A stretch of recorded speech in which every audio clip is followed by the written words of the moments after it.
Tati Elas com Tatiele Melo. Olá, seja muito bem-vindo a mais um programa Tati Elas. É sempre uma alegria ter você aqui conosco para a gente poder compartilhar um conteúdo relevante, um conteúdo bíblico para edificar a sua vida. E hoje, gente, nós vamos falar sobre famílias disfuncionais. Eu sei que você ficou curioso pelo tema e você vai ser abençoado. Por isso, compartilhe esse programa, se inscreva no nosso canal, ative o sininho para você receber todas as nossas programações. E para falar desse tema, gente, nós escolhemos uma pessoa muito capacitada, especialista no assunto aí, vai poder contar para vocês. Ele é pastor, escritor, psicólogo, ele é o Marcelo. Pastor, seja bem-vindo. Obrigado, Tati. É uma alegria poder estar aqui no seu programa e poder tratar desse tema tão precioso. Né? Eu também estou feliz. Confesso que assim, é um tema que eu tenho vontade de aprender, saber um pouco mais e vou aprender muito com você. Pastor, se apresente para o pessoal de casa, deixa eles conhecer você um pouquinho. Tá bom. Bom, eu sou o Marcelo, sou pastor presbiteriano, né, há quase 30 anos já. Me formei depois em psicologia e hoje atuo nas três áreas, né? Tanto no pastorado quanto na clínica e também na docência universitária, né? Na área da saúde. Então, acho que é isso, assim, né? Para a gente poder começar a conversar. 30 anos de pastorado? Exato, Nossa, 95, né? 95 vai dar 30 anos, né? Ano que vem, né? Então, mais do que conhecer teoricamente, né? Conhece isso aqui de perto. E, pastor, o que é uma família disfuncional?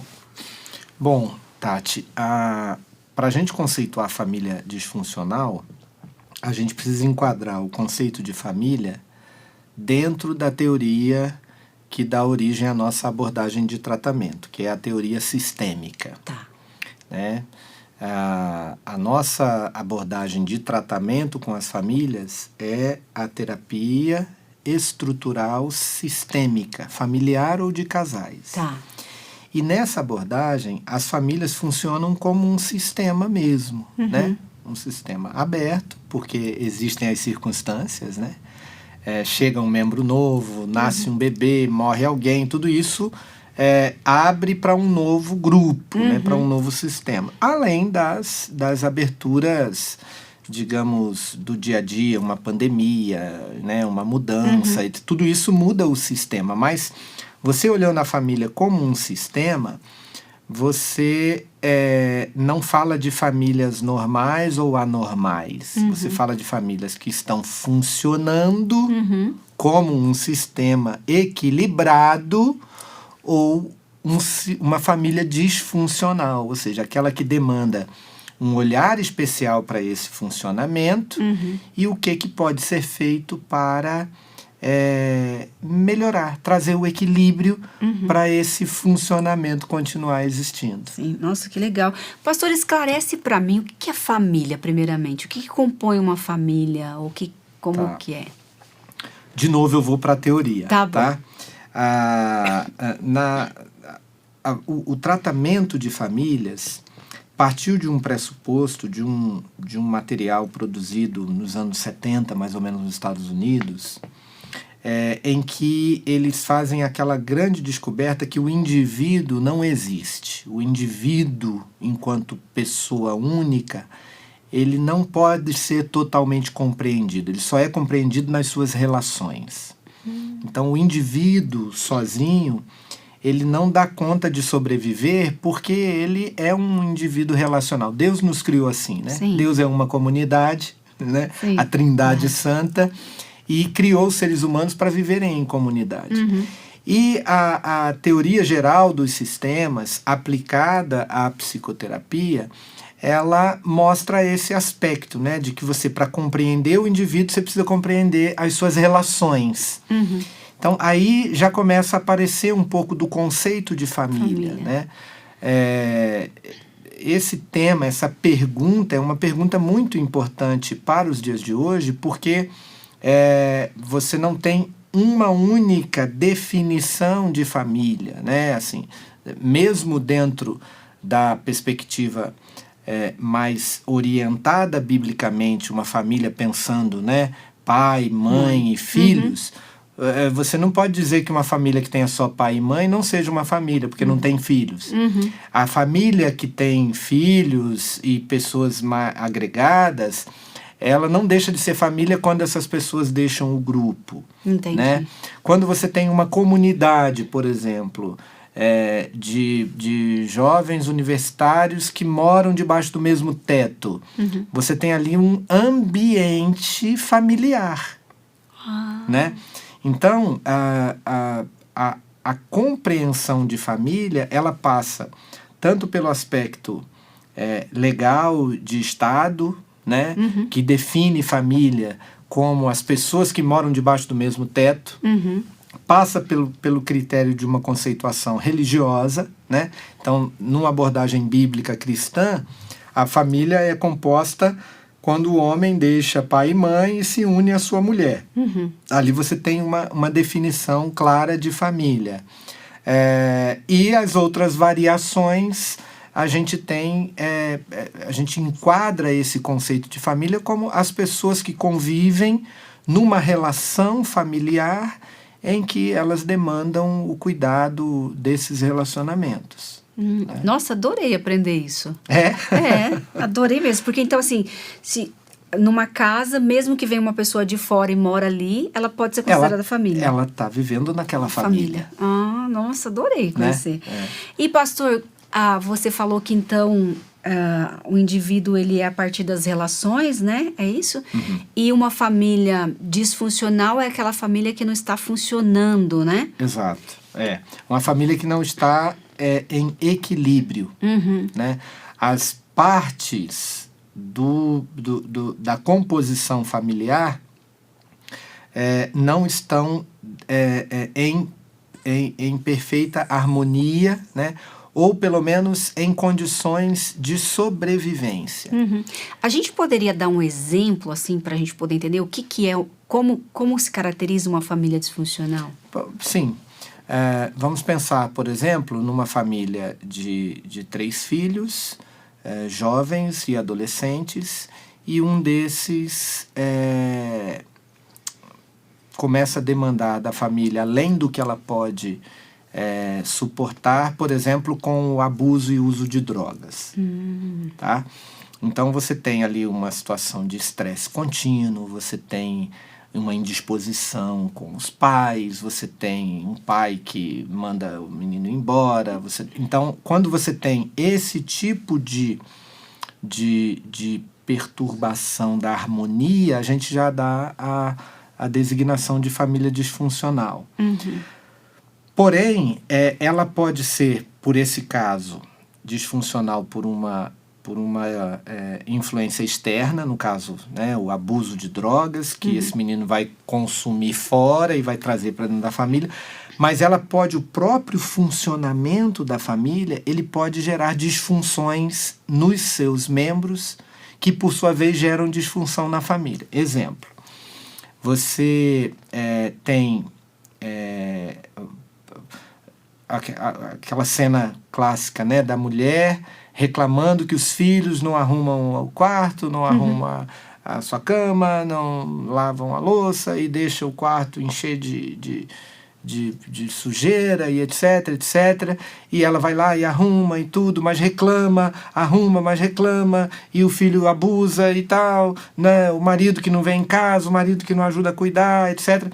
Então, essas situações, elas vão chegando num extremo em que as pessoas começam a adoecer.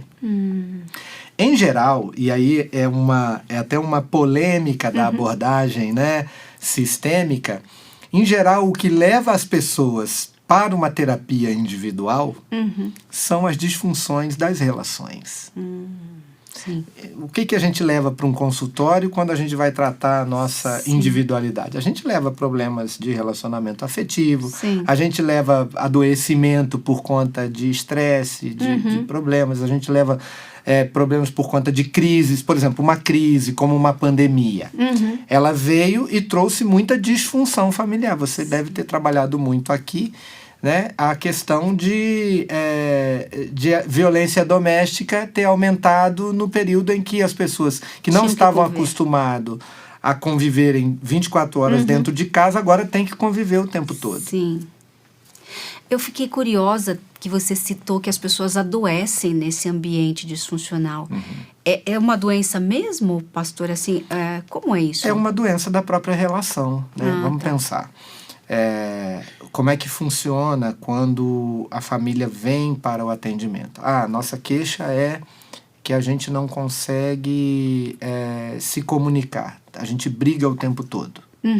Aí a gente vai começando a descobrir o que no funcionamento da família está gerando aquela queixa. Então, a doença, né? Às vezes ela pode estar num âmbito mais inicial, ou às vezes as pessoas podem adoecer de verdade, né? Fazer uma depressão, né? Ampliar para problemas somáticos, né? Somatizar isso. E assim, a gente tem uma frase que a gente diz, Tati, que na terapia familiar tudo importa. Qualquer sinal, qualquer situação que a família não conseguiu atingir o seu equilíbrio, né? Às vezes uma úlcera, às vezes um acidente automobilístico, que de alguma forma foi gerado pelo estresse, foi gerado por discussões, né?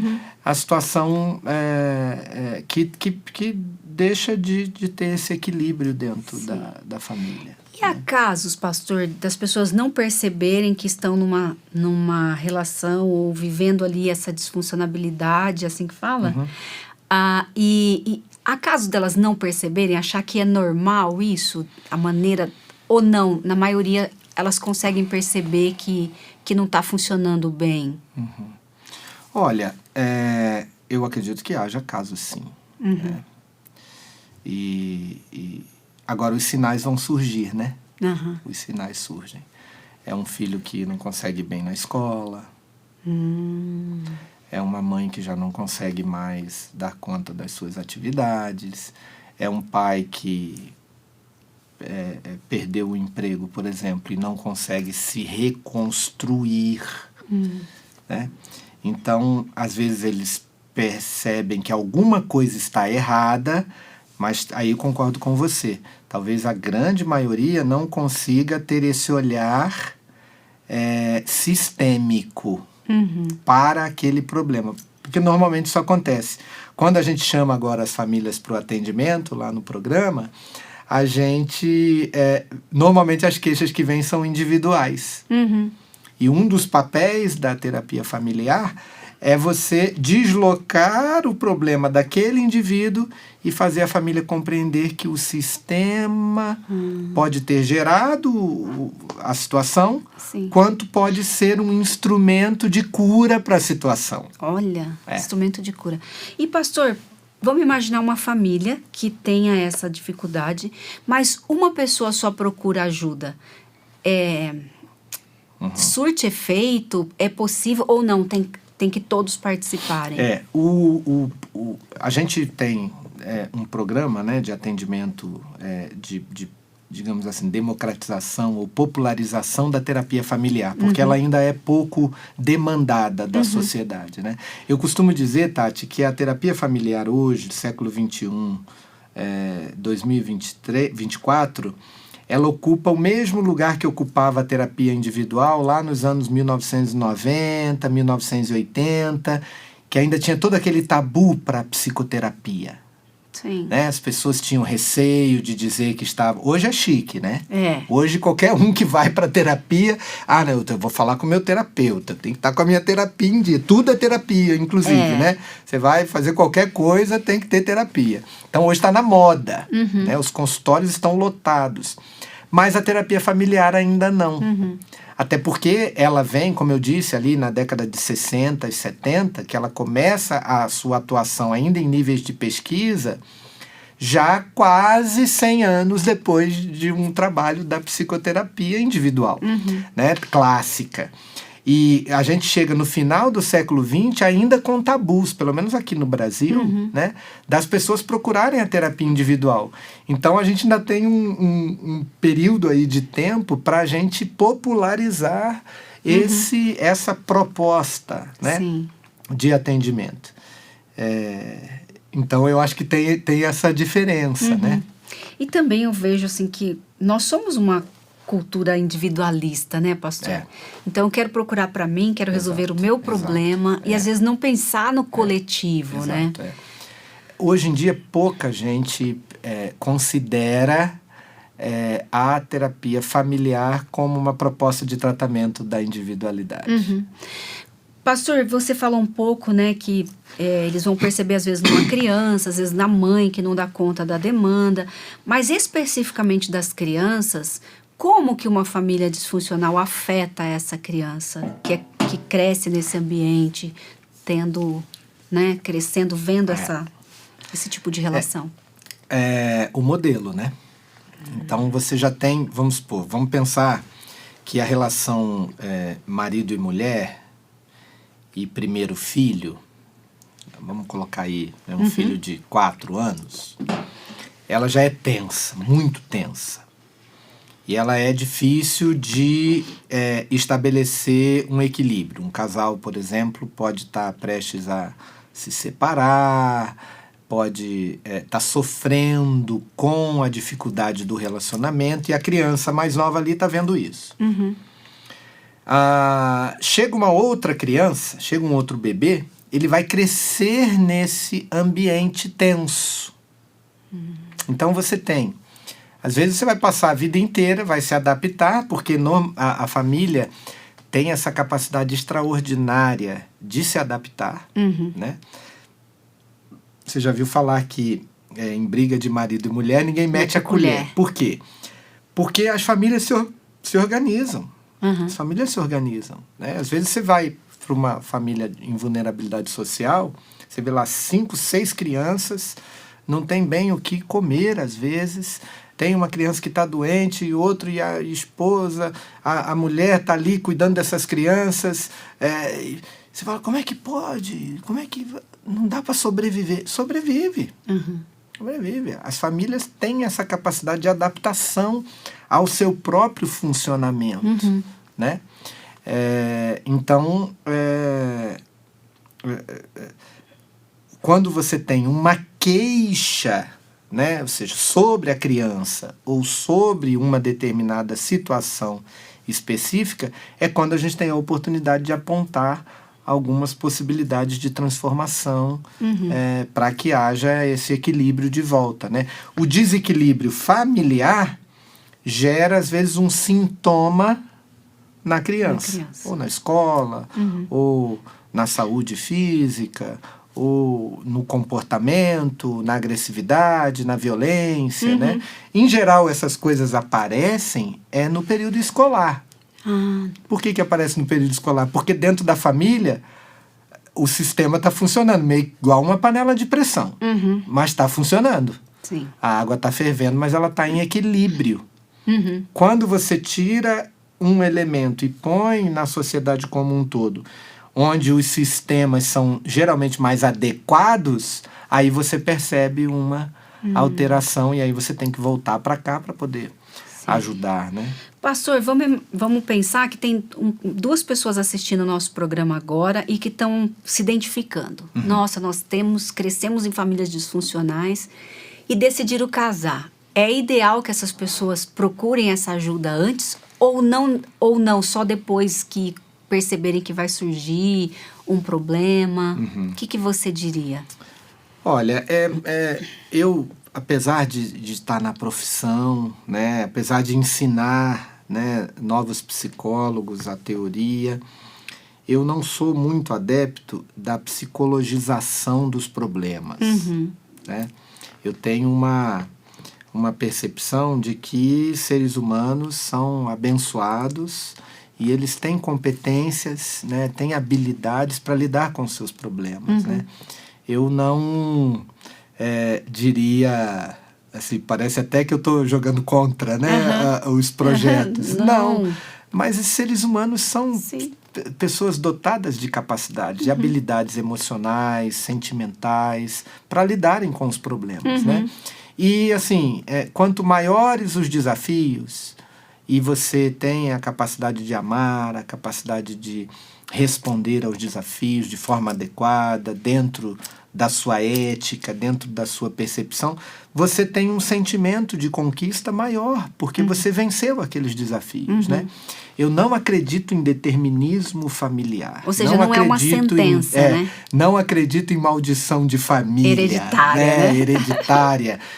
Porque eu vim de um casamento dos meus pais, etc, etc. Agora eu tenho que me separar também. Não acredito nisso. Eu acredito que há a bênção de Deus, há possibilidades, há esperança para a família, né? Sempre diante daquilo que a gente conhece da própria revelação bíblica. Sim. Né?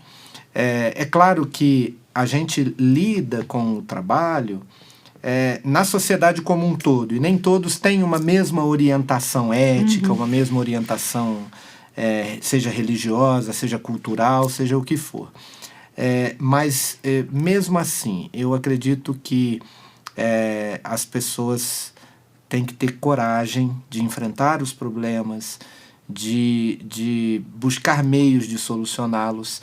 E as terapias, as psicoterapias, individuais ou familiares, elas estão para os extremos, né? Para quando não se consegue lidar com as forças próprias. Aí eu acho que tem o outro lado é o seguinte: normalmente as pessoas demoram muito para procurar, demoram muito para admitir que não estão dando conta, né? Eu tive uma percepção disso muito grande quando eu me casei. Eu venho de um sistema familiar, né, em que o pai e o avô falam grosso, firme.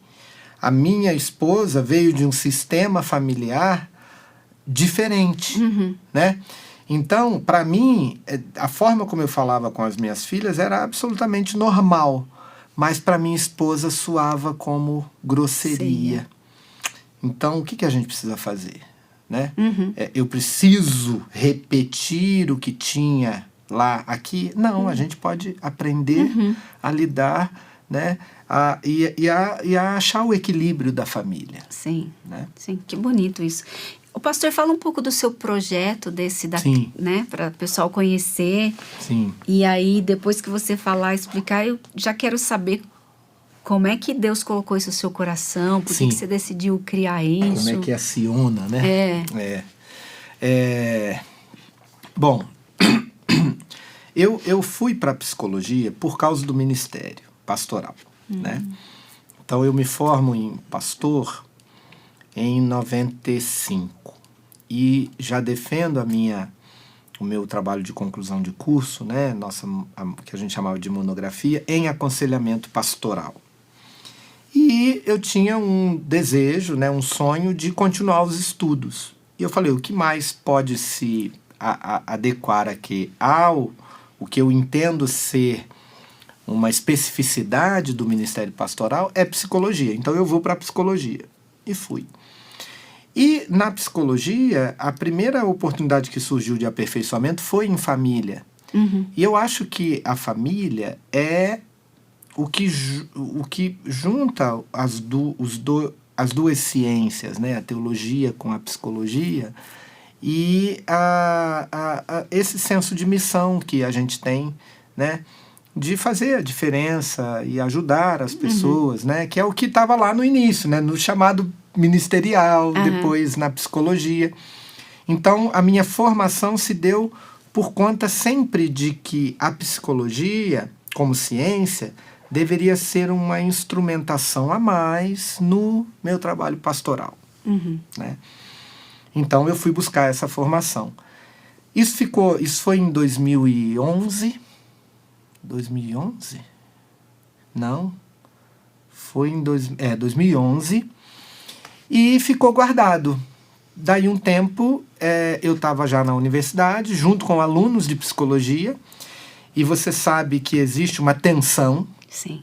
hoje, né, cada vez maior, entre teologia e psicologia, né? Existem alas muito radicais que não conseguem, parece que não conseguem mais ouvir o outro, né? E isso me incomodava muito. E como eu trabalhava na universidade como capelão, eu comecei a acolher esses alunos, né? E a gente falar, não, a gente tem muitos colegas, somos psicólogos, né? Toda a verdade é uma verdade de Deus, a ciência é uma dádiva de Deus. Então fiquem calmos que vocês podem ser psicólogos e continuar sendo cristãos, né? E aí criamos um grupo de estudos em que em algum momento eu resgatei esse saber lá de uma aperfeiçoamento que eu havia feito para a terapia familiar. Isso ali por volta de 2016, 2017. E aí aquela coisa acendeu de novo. Eu já estava no ambiente acadêmico, já estava dando aula na psicologia, já tinha esses alunos interessados em compreender a conexão e a sincronia que pode haver entre as duas ciências, né? O conhecimento, eram jovens cristãos, tementes a Deus, que queriam continuar tementes a Deus e exercer a profissão para a glória de Deus. E aí voltou esse saber, né? essa especificidade, e um desses alunos juntou comigo e nós começamos um projeto de atendimento a famílias carentes. Né? Começamos em 2019. Focado em família já. Focado em família já. Porque aí, quando eu resgatei, eu fui ensinar para eles. A gente, naquele semestre, a gente estava estudando como as diversas abordagens da psicologia podem ser compreendidas à luz de uma cosmovisão cristã. Então, eu trouxe a abordagem sistêmica. E a partir dali a gente começou a planejar e a pensar. Por quê? Famílias carentes, né? Primeiro que está na gênese do Evangelho, né? A gente repartia aquilo que a gente recebe. Eu recebi, eu entreguei, né? Deus me deu, eu entrego para o próximo, que é para quem ele vai entregar também. Aquela história que eu contei no início dos anos 60, 70, os laboratórios com as famílias eram feitos com famílias carentes em Nova York. O precursor dessa teoria, ele botou um anúncio no jornal oferecendo dinheiro para as famílias do Harley, em Nova York, que viessem para a terapia familiar para eles poderem fazer os laboratórios. Sim. E isso ficou para a gente tinha chegado já a pandemia, a gente começou a buscar famílias que quisessem terapia familiar e começamos com atendimento. Eu e ele, né? Aí depois abrimos para outros alunos, abrimos para outra colega que veio junto e fomos criando um sistema de trabalho organizado. Sim.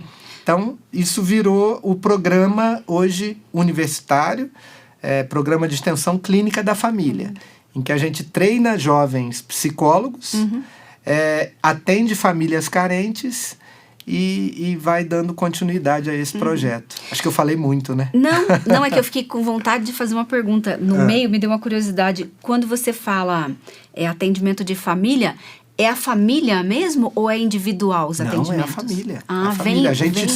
A gente faz a triagem e prioriza as famílias que vão estar todas no atendimento. A gente faz o atendimento online, né? Nós começamos atendendo a uma ONG.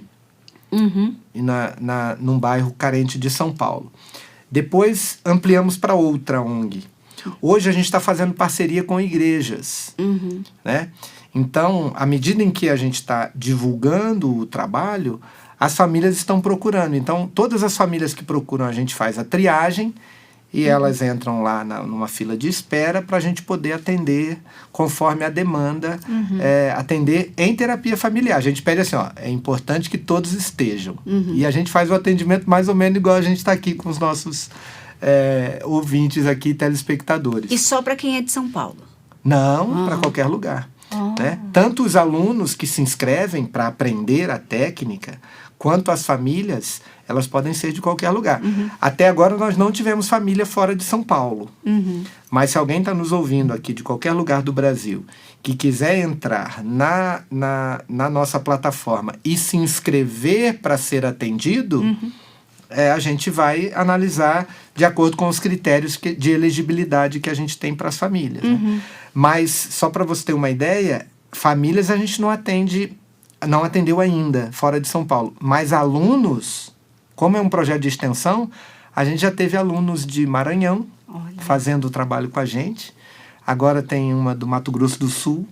Então, eles vêm, porque todo o trabalho funciona remotamente, né? Então, eles ficam conosco 1 ano, esses alunos, né? Ou novos psicólogos, e a gente vai dando toda a técnica, o atendimento, a supervisões dos atendimentos, Nossa, etc. que trabalho bonito, né? Muito bacana, muito bacana. Pastor, eu fiquei muito curiosa de saber como você lida. Você mesmo disse que há aí, né, hoje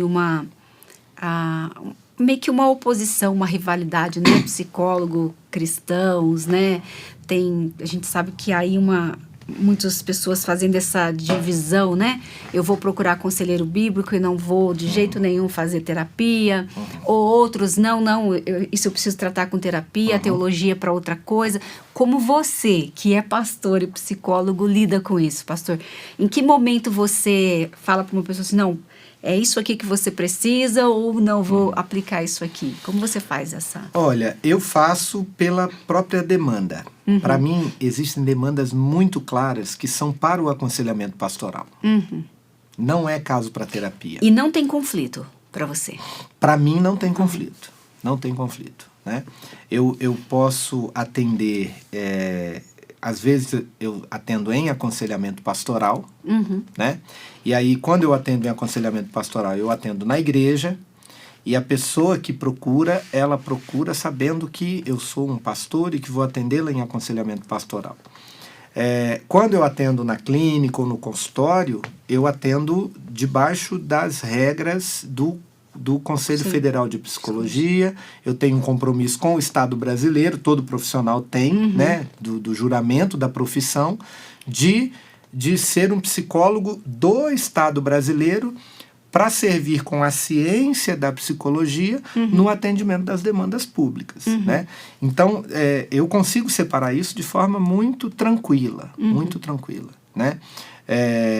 E como que eu separo um do outro, né? Eu posso, às vezes, identificar uma situação que não é para demanda de aconselhamento, e isso é fácil, porque se o problema persiste, é porque você tem que procurar outra forma de tratar. Sim. Né? Então, você está em aconselhamento? Tá. Há quanto tempo? Tanto tempo. Resolveu? Não, não resolveu. Então, tem que procurar alguma outra forma de tratar. Seja medicamentosa, seja em psicoterapia, seja o que for. Né? Agora, às vezes, as pessoas vêm procurar a psicoterapia e elas têm uma demanda religiosa, por exemplo. Né? Ou uma confusão teológica e etc. E, às vezes, tem casos de eu falar, isso aqui você não é para resolver aqui, você resolve lá com o seu pastor. É uma questão para você resolver com o seu pastor. Então, procure o seu pastor e resolva lá. Que legal, né? Sem... legal. Ô, pastor, e essa clínica que você falou é ligada a alguma universidade? Sim. É um programa de extensão, né? Era projeto, agora se tornou programa de extensão da Universidade Presbiteriana Mackenzie, né? Onde eu sou professor. E por ser um programa de extensão, ele é aberto à sociedade. Então, tanto alunos de outras universidades podem se inscrever para concorrer às vagas de estágio, quanto famílias de qualquer outro lugar podem acionar, e a gente trabalha debaixo do ensino e pesquisa da universidade. Entendi. Então, o nosso trabalho, ele gera produção científica, ele gera apresentação em congressos. Agora, a gente está trabalhando no projeto do livro para relatar esses casos, né? Os casos e as teorias que a gente aplica para os estagiários, a gente está compilando isso numa obra para a gente poder deixar também um legado aí, Sim. né? E quem desejar, é pelo site do Mackenzie mesmo? Não. Não?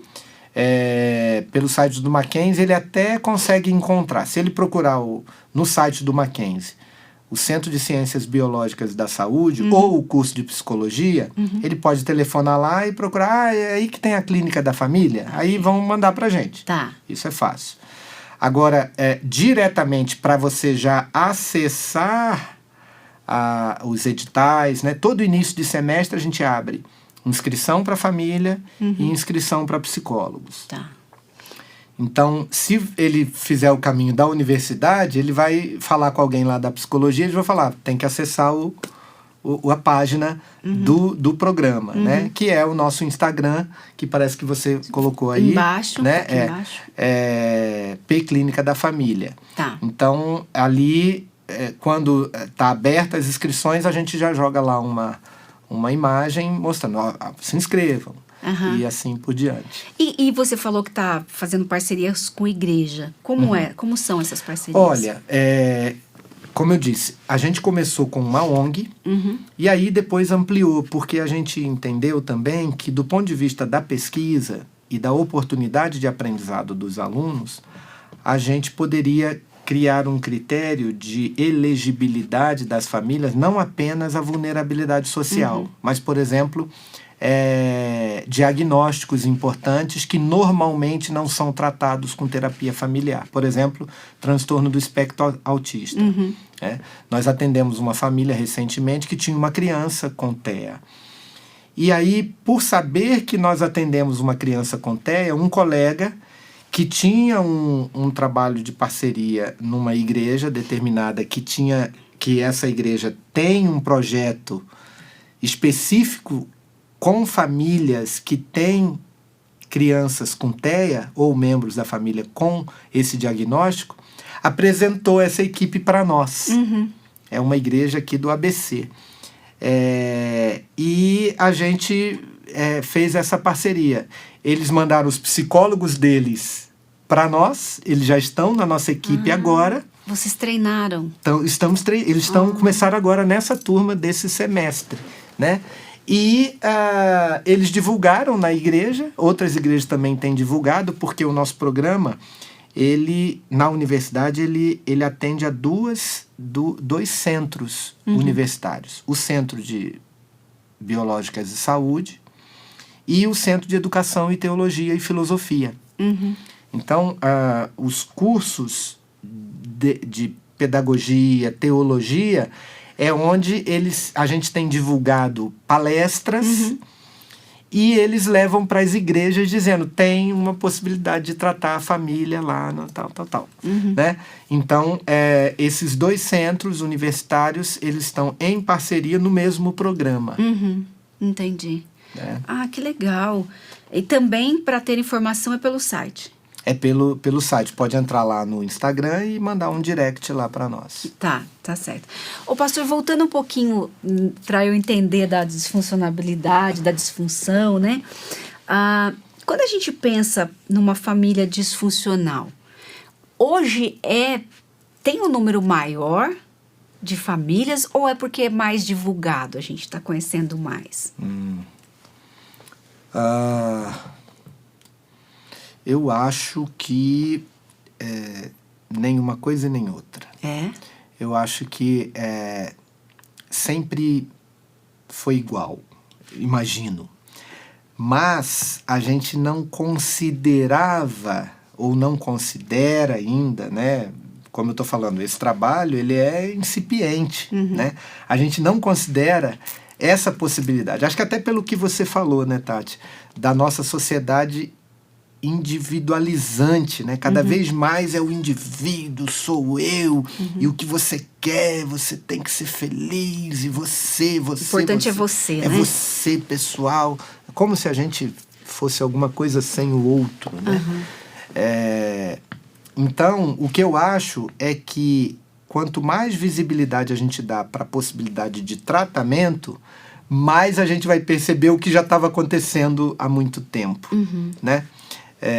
Então, eu acho que assim, os problemas familiares, eles sempre existem, mas normalmente a gente tem a mania de culpar uma pessoa, né? É o meu pai que é assim, é a minha mãe que é assado, né? É essa criança que não dá jeito, esse menino, vai botando a pecha no menino, né? E tal. A gente não olha que todo abusador tem do outro lado alguém que está sendo abusado, né? Todo folgado tem alguém leniente do outro lado que deixa o outro ser folgado, né? Então, a gente não olha o sistema, a gente olha o culpado. E na terapia familiar, a gente não elege culpados. E, na verdade, você trabalha o todo, né? Gostei disso. Exato. A gente diz assim, quando chega a família, mas a culpa é de quem? Não, a gente não quer saber de quem é a culpa. A gente quer saber que todos os membros da família são responsáveis pelo atendimento. E, de certa forma, contribui também, né, para pastor? contribuir. Sim. Todos são responsáveis por resolver o problema. Sim. É diferente. Né? Pastor, olhando o cenário atual que a gente está, você falou que nós somos, o indivíduo, ele é formado pelas relações, é isso?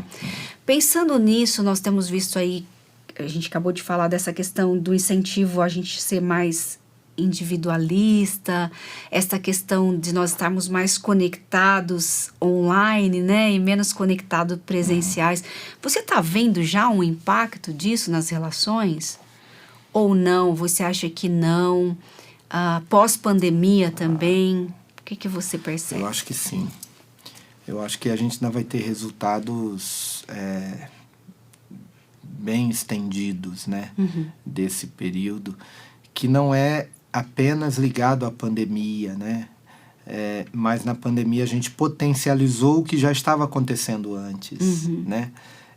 Famílias, por exemplo, antes da pandemia, proibiam adolescentes ou crianças de usar celular. Na pandemia eles tiveram que comprar um celular e dar para a criança para ele poder ter aula. Né? Então, eu tenho até um grupo de alunos que fez uma pesquisa sobre a influência do uso de tela no período pós-pandemia no desempenho escolar. Né?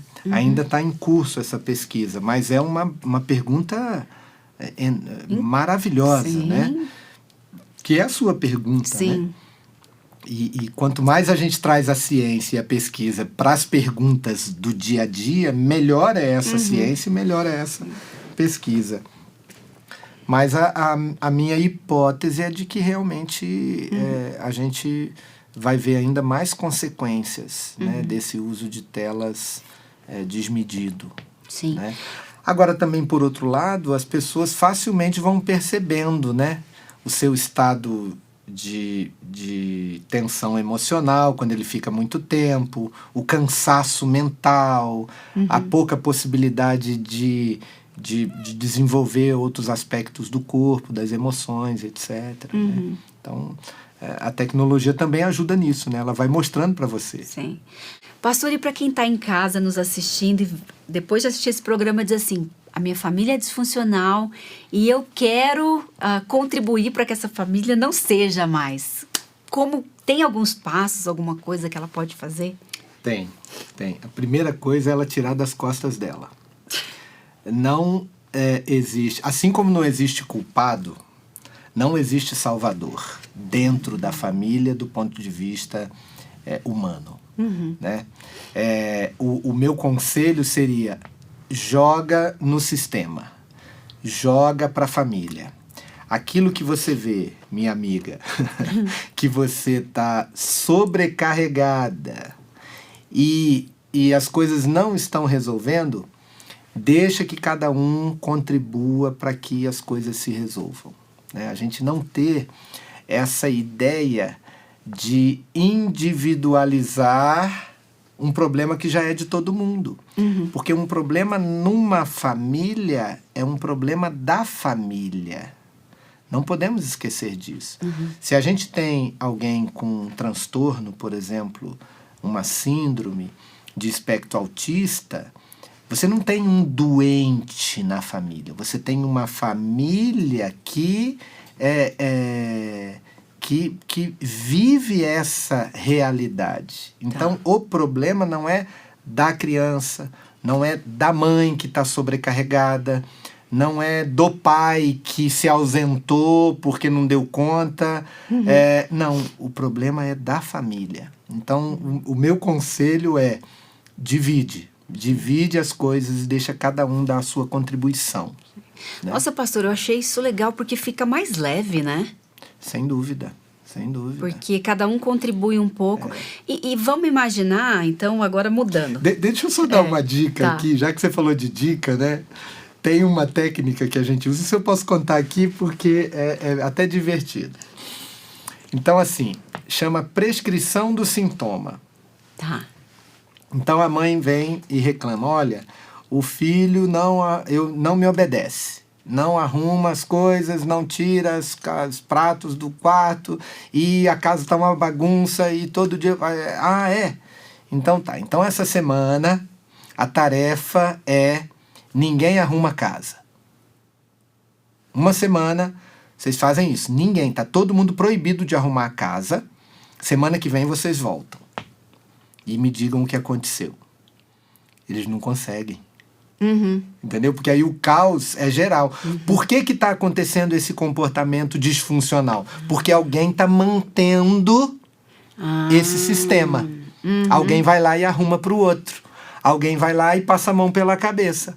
Alguém vai lá e fala que vai punir e não pune. Fala que...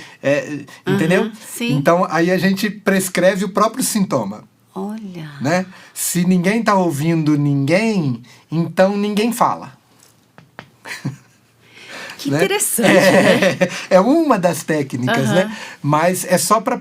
tem o mesmo sentido do que eu falei antes, né?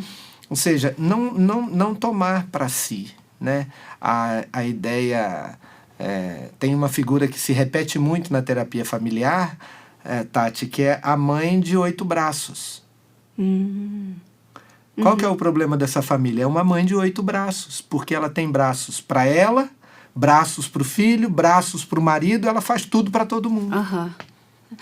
Pastor, eu fiquei curiosa assim, se nem todo mundo perceber, porque tem alguém fazendo, que essa pessoa está sobrecarregada e talvez para uma outra esteja mais cômodo, e ela se dá conta. Apesar dela não poder resolver... Por exemplo, essa mãe de 8 braços. Deu conta. Ela dá conta e ela começa a perceber que realmente ela está cansada e quer... Uma conversa pode reunir todo mundo e dizer...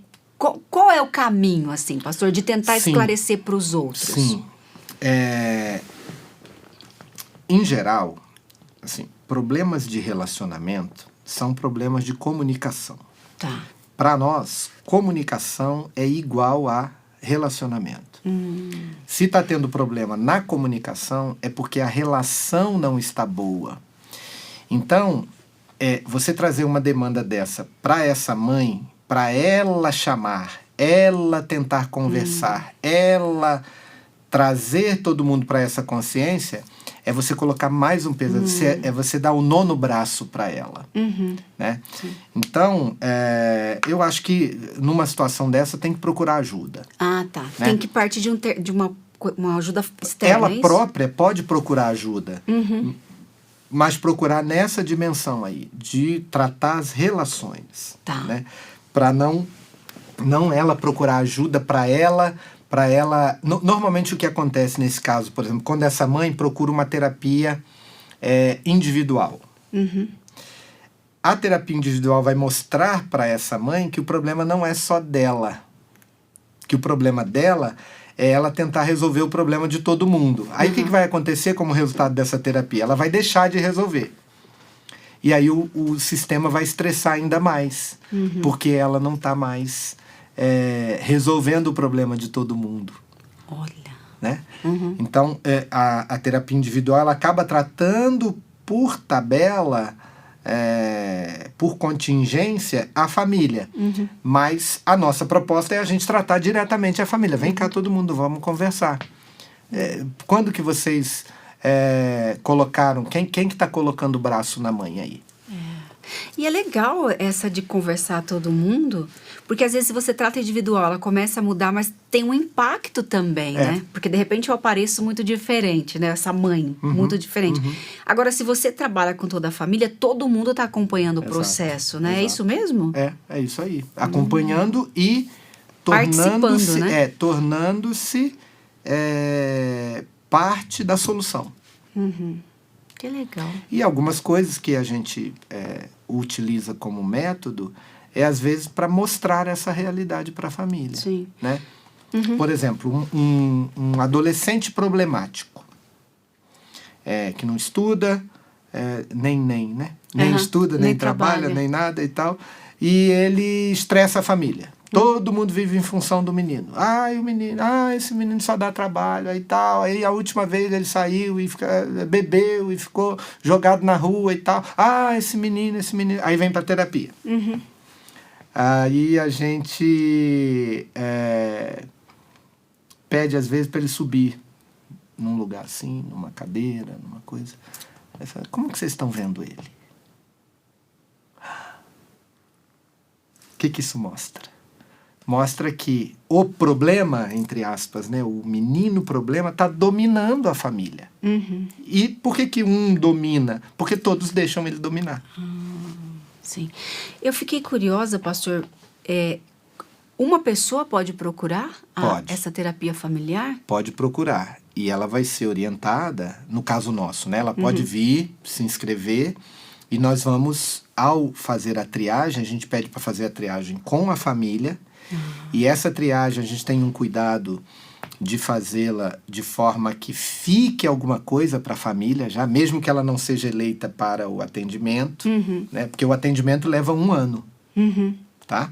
Quando essa família ela passa pelos critérios de elegibilidade, ela fica 1 ano em atendimento, tá? Mas quem vem para a triagem, a gente já torna significativa essa triagem para a família não ficar sem nada. Então, essas orientações, por exemplo, dessa nossa conversa aqui, elas são orientações diretas para aquela família. Nossa. Achei muito legal.